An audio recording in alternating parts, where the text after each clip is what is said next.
नाम भूपेंद्र कुमावत है और प्रॉपर हम सांगानेर से ही बिलोंग करते हैं। हमारे फोर फादर हैं वो भी सांगानेर से ही हैं। मेरे को करीब 25 साल हो गए मेरे को पर्सनल इस बिजनेस के अंदर, और पापा के टाइम से काम होता था ये।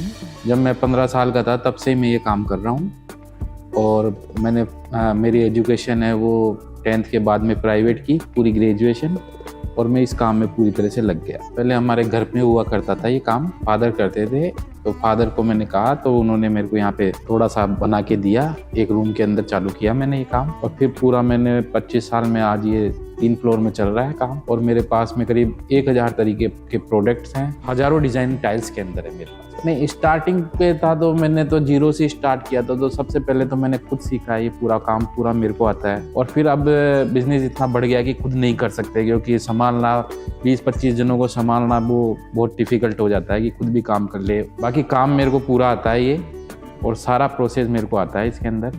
मैंने करीब 4-5 साल तो सिर्फ ये काम ही किया है। हाँ, शुरू में जब मैंने किया था स्टार्ट, तो उस टाइम पे मेरे को लगता था कि मैं इसके अंदर थोड़ा मेरा जो आजीवन है वो कुछ ढंग से नहीं चल पाएगा। लेकिन जब मैंने ये किया और आगे बढ़ा तो उस हिसाब से मेरे को बहुत कुछ मिला है इसके अंदर, काम के अंदर। नहीं, ये ब्लू पोल्ट्री का काम क्या है कि कभी चलता है कभी नहीं चलता है, लेकिन रेगुलर तो चलता ही रहता है, थोड़ा बहुत तो चलता ही रहता है। और मैंने इसके अंदर काफ़ी एक्सपेरिमेंट भी किए हैं नए नए, तो उससे आगे काफ़ी ग्रोथ हुई है इसकी। ये ब्लू पोल्ट्री होती है जो क्वार्ट्ज स्टोन से बनती है, और वैसे तो पोल्ट्री करीब पूरे वर्ल्ड के अंदर 5000 तरीके से पोल्ट्री बनती है, जिसमें से ये जयपुर की ब्लू पोल्ट्री है वो उसका अलग ही पैटर्न है। और ये केवल और केवल सिर्फ जयपुर में ही बनती है, और गवर्नमेंट ने इसका GI भी दे रखा है, हमें GI सर्टिफिकेट भी दे रखा है कि ये जयपुर में ही बनेगी और कहीं बन भी नहीं सकती है।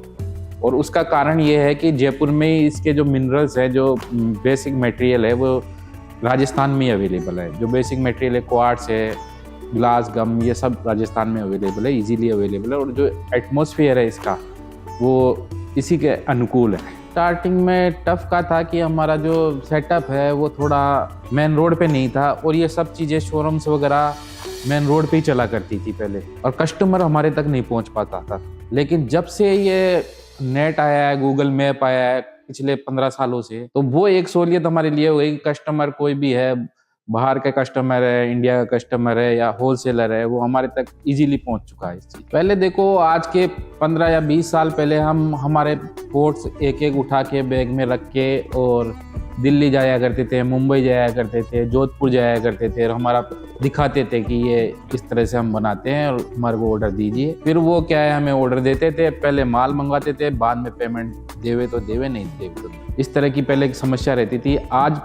आज के 20 साल बाद में ये हुआ है कि हमारे पास पेमेंट पहले आता है, माल बाद में जाता है। लेकिन ये करते करते थोड़ा हमारा ग्रोथ होते होते ये काम हुआ है। आपने पूछा कि पहले क्या होता था और आज क्या होता है, उसका ये जवाब है। वेबसाइट हमने बनाया था करीब ज़्यादा टाइम नहीं हुआ, 10 साल पहले बनाया था। वेबसाइट से भी हमारे पास अच्छे ऑर्डर्स आते हैं। नहीं सर, जो हमारे माउथ प्रमोशन ज़्यादा होता है, क्योंकि हमारे पास क्वालिटी बहुत अच्छी है और बहुत अच्छी रेंज है हमारे पास में, और हम कस्टमर्स को रीजनेबल रेट देते हैं। तो वो जो यहाँ रेट मिलती है और वही चीज़ बाजार में या शोरूम्स में जाके देखते हैं तो उन्हें बहुत एक्सपेंसिव लगती है, 4 गुना लगती है उनको। तो वो माउथ पब्लिसिटी भी होती है हमारी। वो कस्टमर, एक कस्टमर 4 कस्टमर को भेजता है, क्योंकि क्वालिटी भी अच्छी मिल गई, रेंज भी मिल गई और रेट भी अच्छी मिल गई। नहीं, होलसेल में भी हम तो मैन्युफैक्चरर आ रहे हैं, तो हमारे पास तो होलसेलर भी आते हैं और जो शोरूम्स वाले हैं वो भी आते हैं, सभी तरह के आते हैं हमारे पास कस्टमर। बाकी तो हमारा मेन काम तो होलसेल का है, लेकिन जो रिटेल में लेना चाहता है उसके लिए हमने यहाँ शोरूम बना रखी है फैक्ट्री के अंदर, तो वो रिटेल में ले सकते हैं, और उनको भी हम होलसेल रेट में ही दे देते हैं रिटेल के अंदर। क्योंकि जो भी ऑर्डर होता है मैं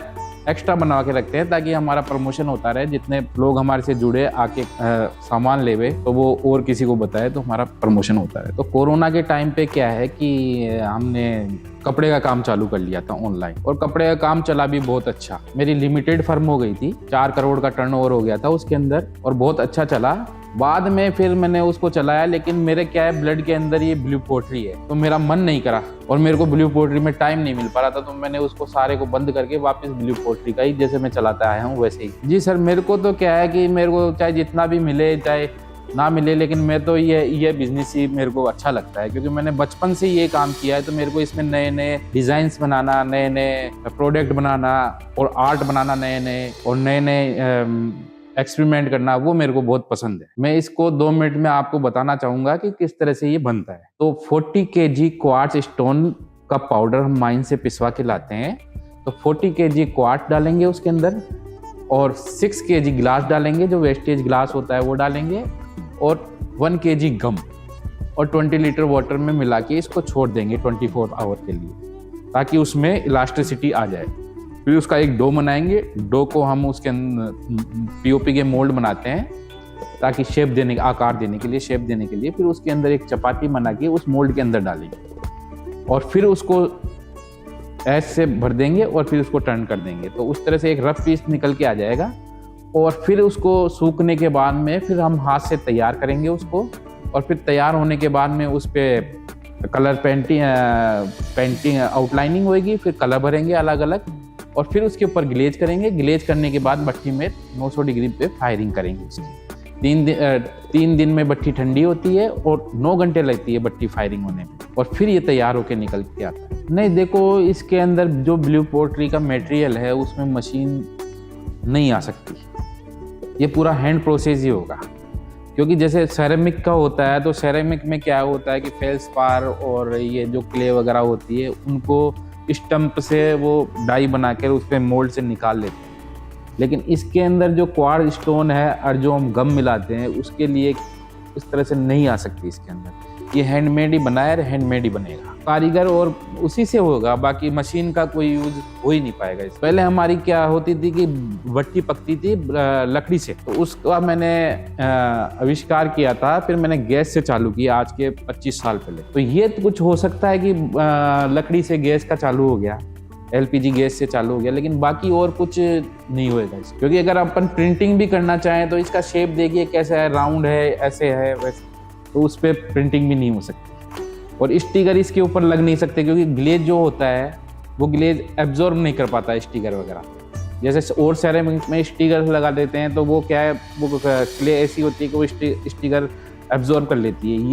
ये क्वार्ट्ज स्टोन है, ये रफ रहता है, तो ये स्टिकर एब्जॉर्ब नहीं करता। तो ये तो हाथ से ही बना है, हाथ से ही बनेगा। देखो विरासत में तो सिर्फ कला मिली है हमारे को कि कैसे बनाया जाता है, बाकी बढ़ाया तो मैंने खुद ने है इसको। अभी ये देखिए कि जो हमने ब्लू पोट्री की टाइलें बनाई है, ये टाइल्स बहुत अच्छी चल रही है, और जो मैक्सिको और टर्की वगैरह साइड से आती थी उससे काफ़ी रेट में कंपेरेटिव है, सही रेट में है, और बहुत अच्छे डिज़ाइन है, और बहुत मतलब यूनिक लगती है ये। देखो ब्लू पोट्री चाहे टाइल्स हो या पोर्ट हो, पुराने टाइम से राजा महाराजाओं की शौक की चीज रही है, तो ये लग्जरी में ही आती है ये। क्योंकि नॉर्मल आदमी इसको इतना परचेज नहीं कर पाता, क्योंकि इसकी कॉस्टिंग इतनी आ जाती है बहुत ज्यादा। क्योंकि अगर एक लेबर बनाता है, अब ये लेबर 1-2 दिन में बनाएगा ये पीस, अब इसकी कॉस्टिंग तो वहीं आएगी। क्योंकि अब 2 दिन में उसके 600 रुपए भी एक दिन के नहीं पड़े, तो वो बोलेगा कि मैं खाऊंगा कैसे, मैं बच्चों को क्या खिलाऊंगा। तो इतनी कॉस्टिंग आ जाती है इसकी। समाज में तो यही बदलाव है, इससे समाज में जो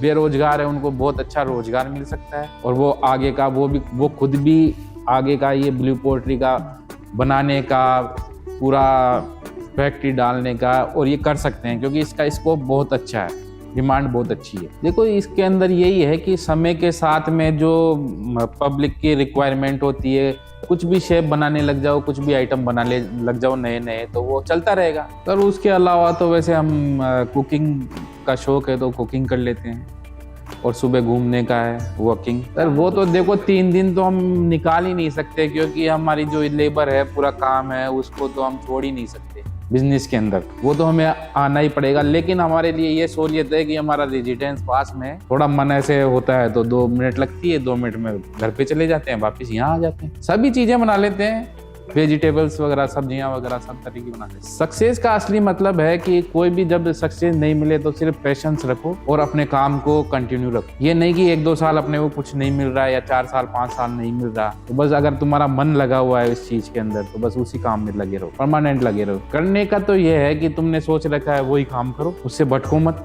अब वो तो समय के ऊपर है, कब तुम्हें क्या मिलेगा कब नहीं मिलेगा। सर देखो, एक तो सबसे पहले जो सब की जरूरत होती है पहले कि मकान की, तो एक मैंने मकान बनाया है पूरा 3 फ्लोर का उसके अंदर, इस बिजनेस से करके। बस यही है। और नहीं, वो तो सुकून मिलता ही है कि चलो अपन भी काम कर रहे हैं और 25 परिवार का पेट भी भर रहा है, अपना भी पेट भर रहा है और 25 परिवारों का भी पेट भर रहा है अपने पीछे, तो अच्छा लगता है। तो एडवाइस उसके लिए मैं ये एडवाइस दूंगा कि देखो, तुम्हारी मेहनत जो तुम कर रहे हो और तुम्हें कुछ भी नहीं मिला, तो ये मत समझो कि मुझे नहीं मिला। वो जो ऊपर वाला है ना, वो तुम्हारे को सब देख रहा है, और वो आज नहीं, वो कोई समय आएगा तब देगा तुम्हें, पर देगा 100%। मेहनत, तुम्हारी मेहनत का मतलब फल ऐसा नहीं होगा कि तुम व्यर्थ गई, जितनी मेहनत करोगे उतना मिलेगा। मेहनत का फल 100% मिलता है। 10 साल बाद तो 2-3 यूनिट और डाल देंगे। नहीं सर, ऐसा कुछ भी नहीं है। हमें तो जहाँ पहले जो स्टार्टिंग किया था, तो उस टाइम पे जो इतना भी नहीं सोचा था कि यहाँ पहुंच जाएंगे, तो अब आगे का भी कोई पता नहीं कहाँ पहुंचे। ये तो सब समय के ऊपर है, बाहर के कस्टमर्स के ऊपर है, मार्केट के ऊपर है। ये देखा है मैंने बिजनेस के ऊपर। ये रोटी कपड़ा मकान में से नहीं है, ये अलग चीज है। तो ये तो समय बताएगा और मार्केट बताएगा कि हम कहाँ जाएंगे। हम कुछ ही नहीं बोल सकते। फ्यूचर का ऐसा है कि फ्यूचर का अभी हमारे पास में ये चल रहा है कि जो कॉलेजेस हैं और जो बाहर के टूरिस्ट हैं, ये सब हमारे पास वर्कशॉप करने आते हैं, तो उसके लिए हम थोड़ा और आगे बढ़ाएंगे इस चीज। और अभी बढ़ भी रहा है। अभी लेटेस्ट 1-2 साल से ये आया है कि काफी लोग बाग यहाँ आ रहे हैं और वर्कशॉप कर रहे हैं हमारे पास। तो मेरे पास कभी 500 जनों का, स्टूडेंटों का बैच आ जाता है, कभी 100 जनों का आ जाता है, कभी 3 जनों का, कभी 2 जनों का। तो वो भी मैं करा रहा हूँ, तो उसका भी एक अलग से प्रोसेस वो बनाएंगे। हाँ, मैंने पहले भी कहा था, देखो समय के हिसाब से चलते रहो, समय के हिसाब से काम करते रहो, तो काम बढ़ता रहेगा। तो हमें भी यही करना है, जो समय आएगा उस हिसाब से वैसे डेवलप करना पड़ेगा अपने को, और वैसा ही ढलना पड़ेगा हमें। आने वाला टाइम वर्कशॉप का इनका आएगा तो हम भी करेंगे।